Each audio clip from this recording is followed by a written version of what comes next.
ছিল একটা গ্রাম, ওই গ্রামে ছিল একটা মানুষ, মানে ভূতের গ্রাম। মানুষগুলা ভূত।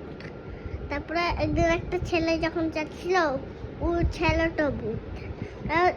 সামনে যে সত্যি সত্যি একটা মানুষ যাচ্ছিল। তারপরে ভূত ভূত ছেলেটা বলে যে তুমি কি, তোমাকে আমি খেয়ে ফেলবো, ভূতের রাস্তা, আমার রাস্তা দিয়ে কেন যাচ্ছ? তারপরে ভূতটা সাথে সাথে খেয়ে ফেললো। কিন্তু সত্যি ছেলে ওইটা, হ্যাঁ, তোমার মতো শকুন।